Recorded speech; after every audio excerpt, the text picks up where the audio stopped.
आज राज्यर विभिन्न स्थान में कोहला पाग देखा मिली। ओडिशा उपकूलस्थ बंगोपसागर अंचल में सक्रिय गुरुचाप बलय रही। यार प्रभाव में उपकूल ओडिशा समेत उत्तर ओडिशा रे कोहला पाग लगी रहिबो।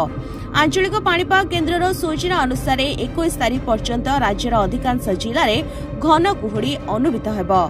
घन कुहुड़ी जोगु दृश्यमान दूरता ह्रास पाइब, तेणु रात्रि समय दुर्घटना घटिबा आशंका रही।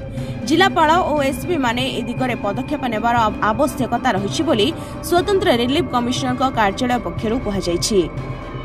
यह 24 तारीख बेलकु सुंदरगढ़, केन्दुझर, बालेश्वर रे हालुका वर्षा हेबार संभावना रही। ब्यूरो रिपोर्ट, दिनलिपि लाइव।